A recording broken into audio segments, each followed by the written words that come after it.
Hello and welcome to the Anonymous UPSC Aspirant.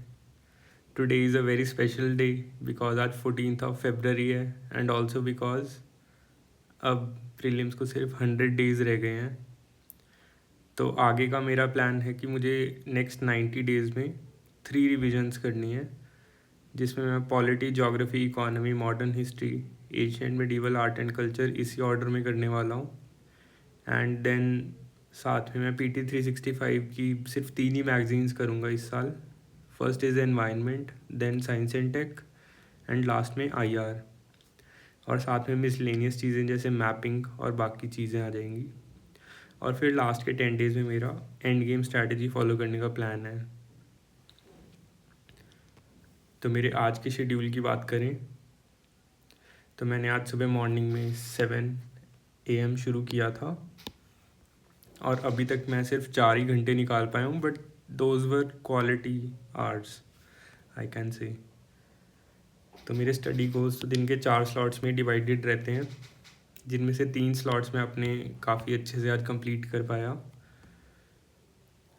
तो first hour में मैंने polity की नोटबुक की थी फर्स्ट 1.5 आवर में, एंड लास्ट 30 मिनट्स में मैंने PYQ सॉल्व किए थे। ये PYQ PW ओनली IAS की एक कंपाइलेशन PDF आती है, उसके अंदर सारे सब्जेक्ट वाइज डिवाइडेड दिए हुए हैं। तो मैं इनिशियली तो अभी सब्जेक्ट वाइज PYQs करूँगा, but as the day comes closer, the day comes closer, तब मैं फुल लेंथ टेस्ट पे शिफ्ट कर जाऊँगा। Like I will be seeing the PYQs not subject wise but year wise. And आज मैंने Indian Express newspaper पढ़ा था।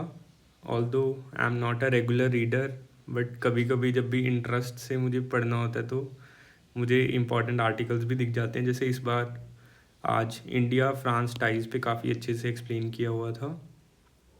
Then small modular reactor and advance modular reactor, ये काफ़ी न्यूज़ में है, इस पे भी काफ़ी अच्छा सा आर्टिकल आया हुआ था। एंड देन एक न्यूट्रिनोज पे आर्टिकल आया हुआ था। एंड ये तो स्टैटिक से ही पढ़ना होता है, बस वैसे जनरल नॉलेज के लिए कि प्रेसिडेंट रूल मणिपुर में इम्पोज हुआ है अभी। एंड देन PT 365 का मैंने पॉल्यूशन वाला टॉपिक, जो टॉपिक 3 है, उसके 20 पेजेस थे। So I was able to do that in 1 hour. And इसके अंदर water, air and waste management जैसे इंपॉर्टेंट टॉपिक्स थे, जो मुझे लगता है कि मैंने प्रीलिम्स के टाइम पे तो मैं जस्ट रीड करता हूँ, बट एक्चुअल उसकी यूटिलिटी जो है वो मेंस में काम आते हैं।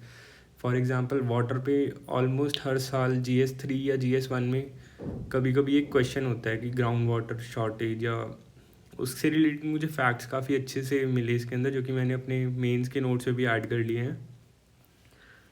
सो अभी 3:30 हो गए हैं, अभी मैं लंच करूँगा and then I will move to the optional in the evening. And अगर टाइम लगा तो I will also start CSAT from today only. और मैं आगे ट्राई करूँगा कि जिस टाइम पर एग्ज़ाम होता है मैं उस टाइम पर अपनी पीक परफॉर्मेंस में रहूँ। So I will avoid taking a nap during the day time, specially 2 से 4 के बीच में। और ये आज मैंने एक मोटिवेशनल नोट डाला है, never stop trying, never stop believing, never give up, your day will come. So I hope जो भी इस वीडियो को देख रहा है उनको भी थोड़ी मोटिवेशन मिली होगी इन लास्ट की लाइन से, कि आप अकेले नहीं हैं, बहुत से लोग हैं जो भी ट्राई कर रहे हैं, और बस गिव अप नहीं करना है, अपनी खुद की मेहनत करनी है। और मैं तो ये वीडियोस भी इसलिए रिकॉर्ड कर रहा हूँ कि कल को चल के अगर मैं पीछे मुड़कर देखूं कि अच्छा मैंने क्या किया था उन दिनों में, तो एटलीस्ट मुझे रिग्रेट ना हो, मैं अपनी तरफ से 100% प्रोडक्टिविटी अपनी रखूं। और हाँ, मुझे एक चीज़ ये पता चली, टाइम ब्लॉकिंग एक काफ़ी अच्छी टेक्निक है। ये तो आईपैड के अंदर मैंने लिख के रखा हुआ है, but otherwise I have a small diary जिसके अंदर मैंने अपने आवर टू आवर ट्रैक करने के लिए from the start of the day ही आपको लिख लेना चाहिए मॉर्निंग में ही, कि मैं इतने से इतने मुझे ये काम करना है, और प्रायोरिटाइज भी कर सकते हैं इससे हम। सो ये मुझे काफ़ी अच्छी चीज़ लगी, टाइम ब्लॉकिंग टेक्निक बोलते हैं इसे। एंड हार्वर्ड का भी कुछ आ रहा था कि हार्वर्ड ने भी प्रूव किया that it's a effective technique. So आप भी ये ट्राई कर सकते हैं। सो अभी मैं लंच करने के बाद ऑप्शनल शुरू करूँगा, सो सी यू टुमारो। ओके।